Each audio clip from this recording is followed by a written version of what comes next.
Hello everyone, आज हम देखने वाले हैं एक और वीडियो। जो लास्ट वीडियो में हमने देखा था, उपसर्ग देख लिया था हमने। ठीक है, अभी हम देखने वाले हैं प्रत्यय और संधि। तो NTA, UGC, NET, JRF, DSSB and TET, इन सब के लिए इम्पॉर्टेंट है। जितने भी वीडियोस मैं प्रोवाइड कर रही हूँ, अलग से प्लेलिस्ट है इसका। ठीक है, तो उसमें आप देख सकते हो। उसके बाद हिंदी लिटरेचर या हिंदी साहित्य का अलग से एक है, उसमें हैंड रिटन में है सब, तो भी आप देख सकते हैं। अभी यहाँ पे देखिए प्रत्यय। तो प्रत्यय जैसे उपसर्ग होता है, जो मूल शब्द होते हैं, उपसर्ग पहले लगता है। प्रत्यय में क्या होता है कि बाद में लगता है। तो परसर्ग या प्रत्यय दोनों एक ही है। ठीक है, ज़्यादा हम प्रत्यय के नाम से जानते हैं। तो परसर्ग या प्रत्यय उन शब्दांशों को कहते हैं जो शब्द के अंत में लगाकर शब्द का अर्थ परिवर्तित कर देते हैं। यानी मूल शब्द में लग के, मेन वर्ड में लग के लास्ट में, और उसका वर्ड का मीनिंग ही चेंज हो जाए। ठीक है, तो शब्दांश उपसर्ग में भी लगता है, शब्दांश प्रत्यय में भी लगता है। और प्रत्यय का जो ये रहता है ना, इसका कोई मीनिंग नहीं निकलता, कुछ मीनिंग नहीं रहता, मीनिंगलेस रहता है प्रत्यय। जैसे पन, ठीक है, एरा, अक, आक, आलू, मीनिंगलेस है। ये पा, पन, आ, ये सब मीनिंगलेस है। लेकिन उपसर्ग में क्या रहता है, जो लगता है ना, उसका जैसे हम देखते हैं कि मीनिंग रहता है।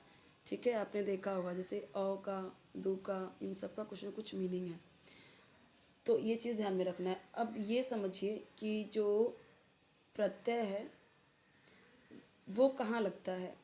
तो वो लगता है आपका संज्ञा, सर्वनाम, विशेषण, क्रिया, अव्यय, इन सब में लास्ट में लगता है। अब प्रत्यय में भी दो प्रकार के हैं। पहला है कृदंत या कृत प्रत्यय, दूसरा है तद्धित प्रत्यय। अब कृदंत ये वो प्रत्यय होते हैं जो किसी क्रिया या धातु के अंत में लगाए जाते हैं। क्रिया या धातु, जैसे मैं अगर बात करूं कि जैसे मैं बात करूं पढ़, तो ये क्या है, ये मुख्य क्रिया है, यही धातु है, क्रिया धातु यही है। अब इसमें मैंने ऐड कर दिया पढ़ना या ता, ये प्रत्यय हो गया, ना, ता, ये प्रत्यय हो गया। तो किस में जुड़ा, ये क्रिया में या धातु में। पढ़ क्रिया हुआ, चढ़, ठीक है, तो उसमें भी ना या ता, चढ़ना, चढ़ता। ठीक है, इस तरीके से तो मूल क्रिया हो गया ये, और इसमें ऐड हो रहा है प्रत्यय आपका।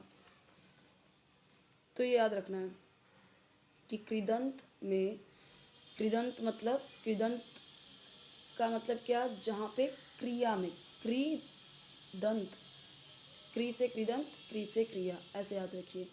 तो क्रिया के अंत में जो प्रत्यय लगता है वही कृदंत है, नाम से पता चलेगा आपको, कृदंत क्रिया।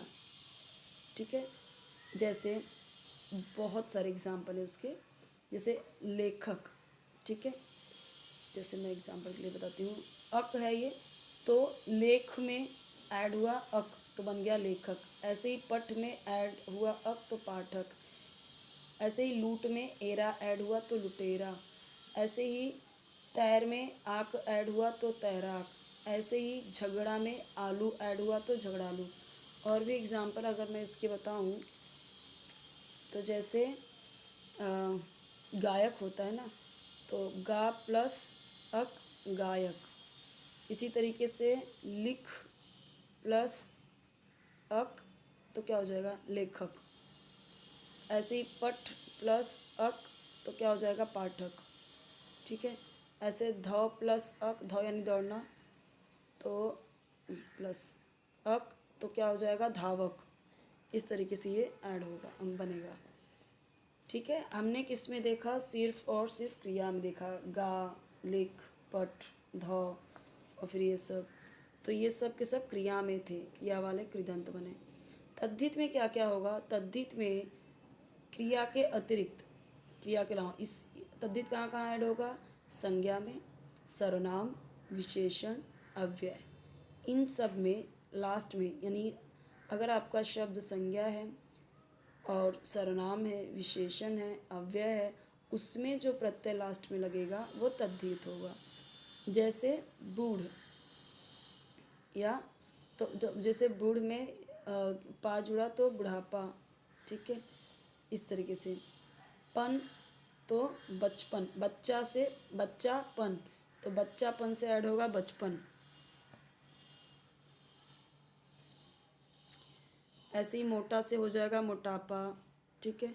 पन से बचपन, ऐसे ही लड़कपन, ठीक है।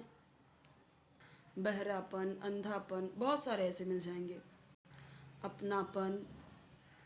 अब इससे तो देखो, प्यास से बन गया प्यासा, निराश से निराशा, हताश हताशा, ठीक है, इस तरीके से बन गया,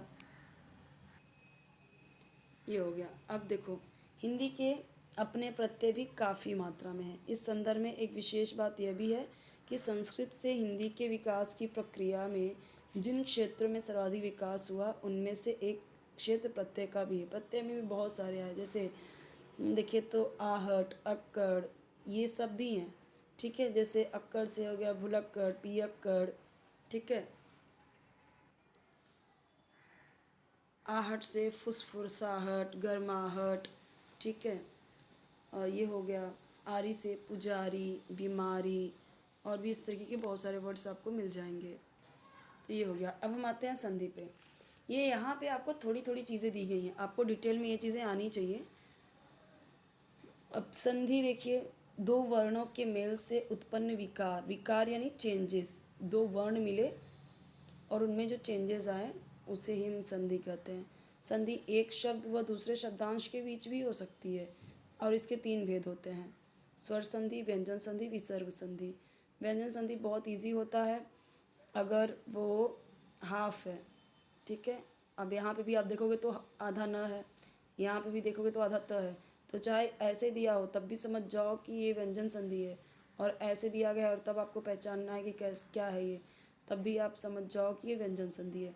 विसर्ग संधि उससे भी इजी है, जहाँ पे आपको ऐसे डॉट दिखाई दे समझ जाइए कि वो विसर्ग संधि है, ठीक है।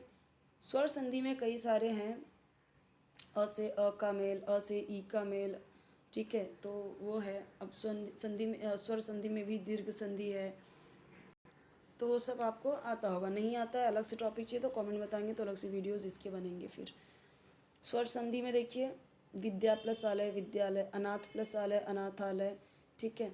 और भी ऐसे आ प्लस आ के, ऊ प्लस ऊ के, ई प्लस ई के, ये सब के सब आपके स्वर संधि होंगे। व्यंजन संधि हमेशा आपका हाफ रहेगा, और ये मैं आपको ट्रिक बता रही हूँ। और विसर्ग संधि हमेशा ऐसे डॉट में रहेंगे, ठीक है। तो समझ जाना कि ये संधि है।